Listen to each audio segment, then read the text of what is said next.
Govekar in the ISP association, all Goa ISP association तर्फे आम्ही आता मुख्यमंत्र्याक मेवळे. आमचो प्रॉब्लम आहा पळय तांकां नोटीसूय सर्व केल्ली आहा, पब्लीक नोटीस की 10 दिसां भितर, म्हणजे ऑलरेडी 2 दीस जाले ताका, 10 दिसां भितर केबल काडा as per the court direction. तेणी ती नोटीस सर्व केल्ली आहा. बट कोर्ट डायरेक्शनान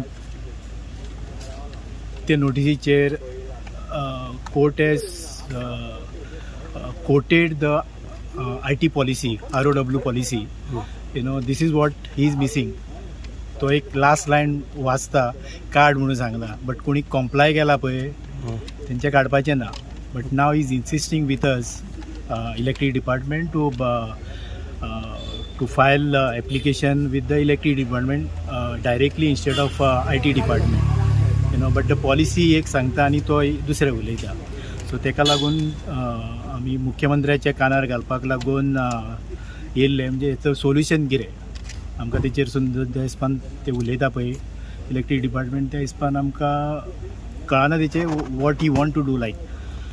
सो तेका लागून आमकां आतां येयला तो सोल्युशन काडटा म्हणून आश्वासन दिलां. Let's see.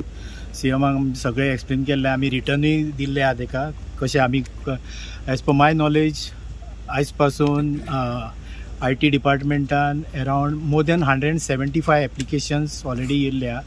जे सरकारान पळय सांगलेले पळय तितले सगळ्यांनी कॉम्प्लाय केल्ले आहा. सगळो आपलो नेटवर्क ते दाखयल्ले आहा. आनी आतां let's wait for the CM's decision on this. कितें तितून एक्शन घेता, सोल्युशन घेता पळय तेचें. म्हाका लोकांकूय अपील करपाचें आहा, जे लोकांक ते मिसलिडींग स्टेटमेंट पळय जाता, इल्लीगल म्हणजे ते इल्लीगल म्हणजे कितें पळय ते म्हाका कळना इन दीस सेक्टर. ते क्लियर ROW पॉलिसी येयल्ली आसा आनी ती सेंट्रल गव्हर्मेंटाकसून येयल्ली आहा 1 जानेवारीकसून, आनी गोंय सरकारान ती एक्सेप्ट केल्ली आहा 10 जानेवारीकसून. आनी ते पॉलिसी प्रमाणे लोकांकूय अपील करता, go to the portal, Gatishakti portal. ते सगळे मेन्शन केल्ले आहा. That is nothing like illegal. पयलो एक प्रश्न आसलो, कोणी कॉम्प्लाय करूंक ना आनी कोणी केला पळय तो, इतकोच. इल्लीगल अशें कांय ना. आमकां सरकारान परमिशन दिला, लायसन दिला, ते प्रमाणे आमी हो वेवसाय करता, एज अ वेवसाय करता. But it's a service. ती लोकांच्या घराघरान सर्वीस पावोवपाक लागून ही ROW पॉलिसी प्रॉपरली सरकारान गायडलायन्स घातलेले आहा, सगळे केल्ले, आनी त्या प्रमाणे आमी कॉम्प्लाय केला. म्हाका इतकें सांगूंक जाय सगळे गोंय राज्याच्या सगळ्या लोकांक की आमी ते सगळे सारके केल्ले आहा, सरकारच्या हेचे प्रमाणेच केल्ले आहा. सो इल्लीगल असो हितून कितेंच ना. तुम्ही फक्त केबलवाले येयले की इंटरनेटवाले? हांव रिप्रेझेंटेट करता for ISP association. So this is the essential service. ते प्रमाणे लोकांक ती सर्वीस सारकी मेळूंक जाय, तेका लागून आमी गेल्ले आहा. इंटरनेट न्ही आज सामको एसेन्शियल रिक्वायरमेंट जाल्ली आसा आमचे सगळ्यां खातीर. आनी इंटरनेट सर्वीस प्रोवायडर आसा पळय ते थ्रू केबल तांचे जे आसा वॉट एवर हँगींग आसूं कशें आसूं, we are using that as a service. जेन्ना कोण इमिजिएटली अशें कट करता पळय unwantedly, it has lot of disruptions. आतां आमी work from Goa, work from home हे सगळें करता पळय, तातूंत people are working remotely and you just go and remove the internet connection from a stable connectivity perspective. It is not correct. Similarly, businessank खूब impact जाता. How business was using internet. Besides that, ISP खूब impact जाता because it takes quite some effort to acquire a client. And तूं जेन्ना तेंचे अशेंच cut करता आनी तांकां टायम फ्रेमूय दिना केन्ना अप जातलें तें, then people will look for a different business opportunities or different vendors, right? So I think overall from business perspective, from a user perspective, this is not a right thing to do.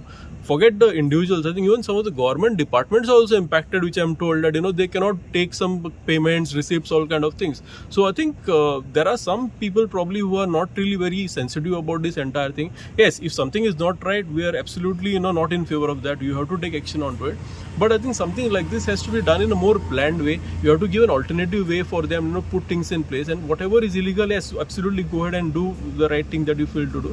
But I think for the requirements perspective, we make sure that it is the right thing. Therefore, GTA as a Goa Technology Association, we are completely standing with the internet service providers here today because some of them are also our members, and we know what it takes for them, to make sure that we provide us a connectivity. They have been with us during pandemic to make sure that last mile connectivity is made available to our staff. So I think it just makes sense for us as a technology body in Goa to be with these guys and make sure that we put up a representation.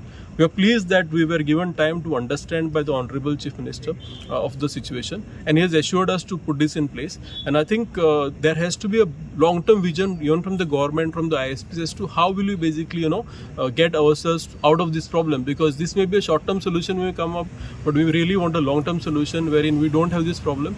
We have to make sure that we are giving good infrastructure to the people, to the businesses that are there, and also good framework for the operators to work on, right? So I'm very hopeful that people understand the concerns that we are currently trying to raise up, and very soon we will have this problem which is raised. Thank you so much.